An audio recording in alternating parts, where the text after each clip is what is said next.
Hey everyone, it's George Couros. Welcome back to another highlight edition of the Innovator's Mindset podcast for the month of October 2024. Really great guests this month. Always appreciative when people take time out of their day to share their insights on education. And before I get into that, before you hear my wonderful guests, I want to just share something I'm thinking about, just kind of give you a little snippet of my thinking, some of the work that I'm actually doing right now. Currently, I'm actually just preparing a presentation, a session that I'm doing for a cohort with Rocket PD on really improving professional learning, but also through that process, creating a space where people really feel valued. They want to be involved in what we're doing with education. And when people feel ownership over what they're doing, there's a real power in this. And I'm talking about this program we did in my schools when I was principal. And it was really focused on strengths-based professional learning. And how it kind of worked, and I wrote about this in Innovator's Mindset, so if you want to read more, obviously check out the book. But really what we did was we actually identified 3 areas. I actually went through that process myself, but then I proposed it to the staff, and I said, here are 3 areas that I think we should work on based on district initiatives, based on what we're trying to do. But they actually pushed back and said, no, there's actually a 4th one. Like, those 3 are good, but we want to work on this 4th one. I said, absolutely, as long as we're not doing too much. So we identified these 4 areas. And when we went through that process, each member of our staff actually went on one of the teams based on what their strengths were or what their passions were to lead the professional learning for the district or for the school. And when they went through that process, it was really powerful because they actually didn't just decide how we're going to do professional learning for the year. They actually prepared everything for our staff, but they also identified how we knew we'd be successful. So if I'm not the expert in it, how do I know what to look for in that measurement? So there's a huge ownership over the process, and it was really, really powerful. And actually, there's a little template that I share. You can check it out. But what was really kind of cool about this entire thing was people felt really valued through that process because they had ownership over the direction of the school. When you actually create the plan and you identify the measures of success, you're more likely to want the entire staff to be successful because you've created it, right? And so there's a real power in this. And why I share this with you all is because one of the things that really inspired me was Dan Pink's TED Talk. And this is so old, in comparative terms, and it was like basically is on the surprising success or the truth about motivation. And it's based on his book, Drive. And I also bring this up to you because I looked up this TED Talk and I'm writing an email right now to my email community talking about some of the things that some of the TED Talks that really stuck out to me. And they're all old ones. They're all older ones. And I keep coming back to them. And the reason I bring this up to you is because we're always in education looking for the new thing. We're always trying to evolve and trying to just find the latest and greatest stuff. And what I find is I'm really connected to some of the older things and really trying to dive deep into them and why they truly matter. And when, even though I'm focused on innovation, I think innovation is more about depth than breadth. It's not about doing the new thing. It's about actually knowing stuff so well that you start kind of manipulating it and going in a way that actually is really beneficial to the community. Of course, we got to keep up with trends, understand, different opportunities that we have in our world today. But if we're just kind of jumping like Frogger from leaf to leaf to leaf, we get good at nothing. So I just thought it was really fascinating because a lot of people see that I'm focused on innovation and they think I'm always trying to be on the latest stuff. And there's room for that, obviously. But I think that if we want to do well in education, we have to really kind of dig in deep to what we know, to what we're really good at, and really kind of to focus and leverage this, right? If I taught you how to use a pencil and then the next day we just ignored it and tried to do something else, you never get good at writing, right? So that's part of it too, is that we have to know these skills. We have to go deep into this. And if we don't actually get deep, we become good at nothing. And so I just thought it was really fascinating as I'm putting this together. Some of the stuff I'm referencing, many people will have known, but there's actually a lot of people that maybe are newer to the profession that have never heard these things, even though they're really, really good. They're really, really powerful. And they actually could help us with a lot of the problems we're facing in education today. But we can't really get at solving problems if we're just constantly creating new ones nonstop. So just something I was thinking about. Hopefully that helps you. But if not, I promise you the guests that I have this past month will give you some great insights. So welcome back to another highlighted edition of the Innovators Mindset Podcast.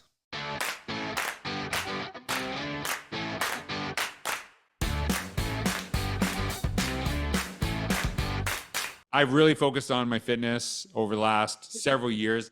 And I actually have always kind of focused on my fitness, but probably, a combination of like eating healthier and my fitness kind of, because I was like, I'm going to try to like beat my horrible eating habits, and you just can't win for me anyways at a certain age. But you talked about, you started running during COVID, and it's really empowered you. And so I want to know about that story, but I also want to know how running has made you a better teacher. So I'm like interested, because I think a lot of people, I think there's a connection there too. And I know that there's probably, kind of fulfilled you some way. So tell a little bit about your running story. Yeah, so I've shared with you, George, I'm a mom of 6 kids. And so through that journey, there aren't a lot of things that I get to do that take me out of the house that I don't have a child that wants to go with me. And so I always share that I think it started as one day I said, I'm going to go run to Publix, but I never got the words to Publix out of my mouth. When my children heard I was going to go run, nobody volunteered to go with me. So I just put a period on it. And I was like, sure, that's what I'm going to do. And so I took my phone outside. I think I played Candy Crush around the corner, and I like jogged back to the door. And, that was my first run. But it did eventually evolve into a passion. And so I decided in January 1st, 2020, that I would challenge myself to run at least 1 mile outdoors every single day. And I chose outdoors. One, I don't have a treadmill or go to a gym, but two, there's just something about being outside. I feel like the moment I step outside into nature, my blood pressure lowers. But I also found that running was my processing time. And so as a mom of 6 and a full-time teacher and a wife and a sister and a daughter, there wasn't a lot of time that I was able to process my day until I was too exhausted and fall asleep. So I started my running streak in January. And then in March of spring break was when we were sent home and we did not return. And so while I could have easily made that an excuse and stopped my running, I had students who were aware of my running streak. They knew what I was doing. And so I couldn't let them down. And so I continued to run. I would teach live in the morning and have all of my kids virtually log on. We'd break for lunch. I'd go run my mile. I'd come back all sweaty in my running clothes and get back on after lunch for math. And they'd say, did you get your run done? And I'd say, yes, I did. And so we talked about streaking, if you will. Right. And I encouraged them to choose anything that they don't do consistently that they wish they did. I said, for some, it's brushing your teeth. Like when you start counting your days in a row, you don't want to go back to 0. And I said, what is it that you need to continue to do that if you just started counting it consecutively, it would motivate you to keep doing? And so for me, it was running. And so I would go out running, but I found that I would use my stories that happened while I was running as teaching analogies for my students. So, I'm running and my shoelace comes untied and I stop and tie it. So the next day I would go into my class and I'd say, sometimes in life, your plans get interrupted, but you stop what you're doing, you address the problem, and then you get right back up, right?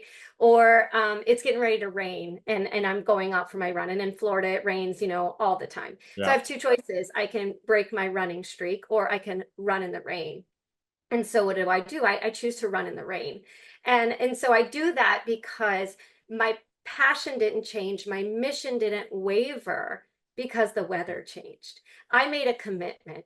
And I hold myself to that. You talk a lot about, George, keeping commitments to yourself and keeping appointments with yourself. That's what running is to me. But I equate it to the teaching profession too, because I think teaching can be like that for us. It can be that thing we have decided we're going to do come hell or high water. come rain or shine, because at the end of the day, it's the students that we are showing up for, not our circumstances. And so when I think about running, I prioritize it to the point that I would not ever not do it. It's funny, I shared once in one of my keynotes when someone asked me, what do you mean by prioritize it? I said, I know when I say that, you think, okay, yeah, make it a priority. But I asked them, on fist to five, how important is it that you brush your teeth every day? And so we'll have some four, some people might say three, there might be a day you don't, or wash your hair, right? But if I say, how important is it to put on a pair of pants or bottoms before you leave the house to go to work? It's a five every time. Mhm. Nobody leaves their house without rearranging something to make sure that happens if it wasn't going to happen. That's running for me. Huh. I will rearrange my schedule. I will plan it out so that it happens. And if it doesn't happen the time or the place I needed it to, I'll think about ways to be innovative to make it happen.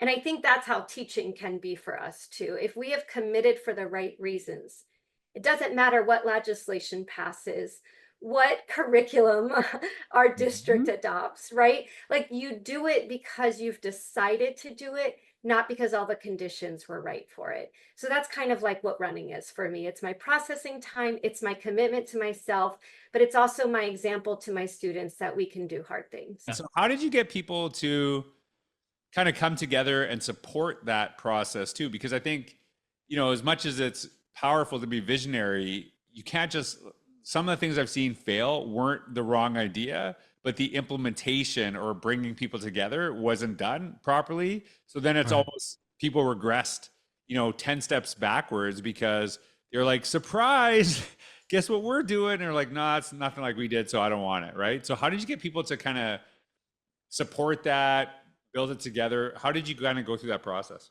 It's such a good question, and I'll be honest with you, you're probably going to laugh at the answer as I tell it, but what our community wanted was we're extremely fast growth. I mean, fastest growing city in tech in the nation, fastest growing county in the nation right now. Um, and so we had a facilities committee come together, and one of their passions was, which most communities are, college and career for our students, and they wanted a college and career center. So we were blessed to be able to kind of create and design off of that. But what we were able to value add to that, we really took it to the next level, and it was not the traditional. And because of that, we couldn't roll it out like the traditional. When you're going to, allow businesses to come in and your people to be able to mall walk all day while your kids are having school, it's different, and unique. And so ironically, we took a box to kind of kick this off. I Right. told you, you've got a lot of foundation here, man. Go, You man. just don't know it. But we took a 6x6 wooden box and we just painted the OC on it and put it on a trailer and just started plopping it all around our community. And then just the That's amazing. opposite of what any administrator should ever do, we intentionally asked one question: what's inside the box? And we were trying to create a rumor mill on social media. Um, yeah. So with that, we got everything from, aliens to who knows whatever else are inside the box, but it created an excitement and a buzz that allowed us to begin to tell our story of really what's good for kids and what could happen within a facility when we really put kids in an experience on a daily basis. And they bought into this concept. And then we were able to put them inside the facility. And once you walk it, you feel it. You understand that this is what education should look like, and what we believe is the next generation of education. There's a lot of, honestly, I got more adult eyes on kids in that building than any other school I've got in this entire school district. So it's beginning to tell its own story within our businesses. We're seeing something really unique too. I think pub ed gets a really bad rap right now. I think we all see that. But when I've got, Pine and Ivy every day doing Facebook Lives in their home decor and lighting store inside the OC, she's telling the incredible story of what our kids are doing for her, helping to her market and advertise. So not only are we trying to tell our story, but our community's doing it. And as our community's walking around our building, they're seeing how talented and incredible our kids are every day from the inside out and not from the outside in. And it's making a real impact on our community, but I think also Texas and hopefully the nation. Well, I first of all, I appreciate it because a lot of people, this has been my mentality, right? Like we're gonna within public education, I believe like people would want to be a part of us. We're gonna create something where people like want to be a part of that, and you Yeah. are obviously doing that. One of the questions that's kind of popping into my mind. So, and I don't know if this is the right terminology, but in the mentality is that you probably still have like traditional high school, like a traditional school. How has this process maybe changed some of the things they're doing within those structures, right? Like, because probably some people are like, I want to be at this space, and but I'm here. So, like, how does that changing things like throughout the district, even though you have this one space? Like, how does that kind of help push further some of the opportunities for students, no matter where they are in your district? So we actually have two high schools, comprehensive high schools, and one is this also helped to kind of tell the story on how things are going to operate. But one's blue and one's gold, and so the OC colors are green.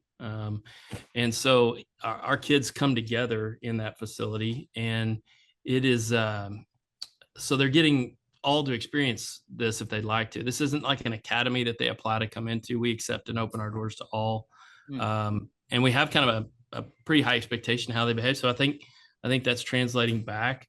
But also, you know, we open a restaurant on one high school, and we've got a doggy daycare on the other. That's a functioning district business, you know, for our animal science center. So this is just kind of something that we do, and we're hoping that, you know, we can continue to expand the integration of what community in schools looks like.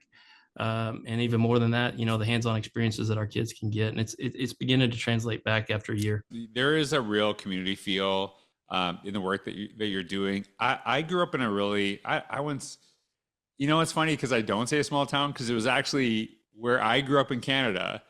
It could have been a city because of the population, but it wasn't. We held on. I think they turned into a city maybe, you know, the last couple of decades. But there's only 5,000 people, and like to think that's a city in Canada shows you how small it is. But school was really central to community, right? Like school and community were synonyms when I was a kid. Like that was really important. So like why do you say that? Why do you say like that there's that community connection? Like how do you see that in all of that? Like why is that so important to you? Well, I think a really good example of it is today. Like you said, dude, it's a Saturday. So I'm pulling in here this morning. The whole parking lot's full. You've got youth activities going on in the stadium. They're having like a craft show in one of the gyms here today. There's just the school district is just kind of a central part of our community. I mean, we've got a college in our town, actually, the University of Olivet. But really, it's kind of the school district. The school district's a big employer in this area. The school district's huge for the people. Most of the people that live here went to school here, other than the fact we've got a ton of kids coming in from other school districts that choose Olivet. It's just an amazing place to be. The culture, the sense of caring and everything. Yeah, and so I know that, you know, it's a smaller community. You all know each other. One of the things that can easily happen is that, hey, we grew up here. We don't want anything to change. We don't want anything to change. We like how it is. We got a new superintendent coming in. Don't make us change anything. But I know you and I were talking. Your staff has really embraced some like new ideas, really kind of some really thoughtful opportunities. What are some of the things that, you know, since you've been there, have you seen progression in your district and really kind of embracing some things that are new? Well, one of the things that we've done that is really okay. This isn't probably something I'd put on an advertisement or anything. Is like school safety. I mean, that's been a huge thing for us that we've really taken to heart and done a lot with. You know, I didn't go into education to be like a safety director or a coordinator, but that, you know, when I got here, we had this camera system. It was 12 years old. You'd look at the cameras and it's like, is that Bigfoot that just walked across the parking lot, or what was that? And so we've done a lot. We're actually one of the leaders in this area and around the state in school safety and security. We've got a state-of-the-art camera system, access control. We got a grant for weapon detection software. So I think one of the first things when I got here was taking care of the things that you don't see as much, you know, the things that are important on the backside. Now we've really started to dive into the curriculum. and looking at professional development and things for staff that we need to do. Because I think, our district long before I got here, I'm not going to take credit for it, has always been a leader in the area academically.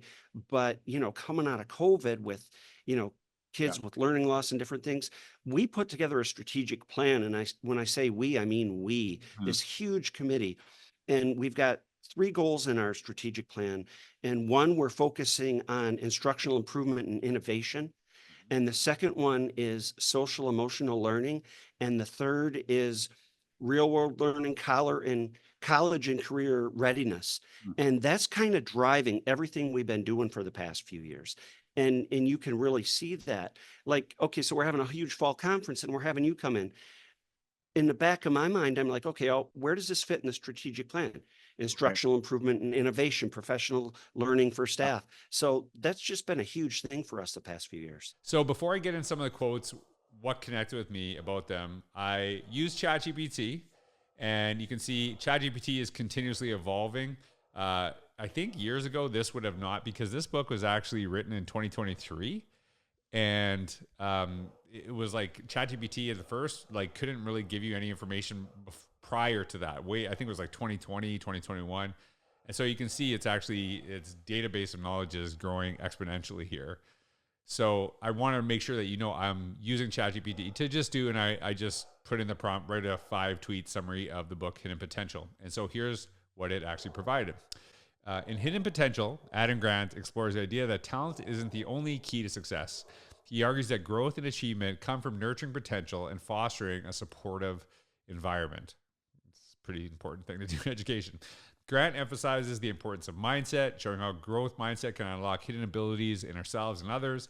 Believing in the possibility of improvement can drive motivation and performance. Here's something I really want to kind of build on in the summary. Growth mindset in a time where we have access to all the information in the world is not enough. That's why I talk about the innovator's mindset. It's what you do with what you know, not just knowing, what you actually do and create with what you know. That's where you really start to kind of build in. So I think it kind of goes further than that. Anyways, the third tweet, relationships matter. The book highlights how mentorship, collaboration, and community can amplify individual strengths and lead to greater collective success. We rise by lifting others. That was one of my favorite parts of the book, by the way, as I get into this, is really they talk about really developing ourselves. I feel that in education, we are in this space where we over collaborate. It's like we have so much conversation and meetings and things like this. And it's like, I just need some time to process. So what do I bring to a meeting or to collaboration if I have no time to actually think to myself?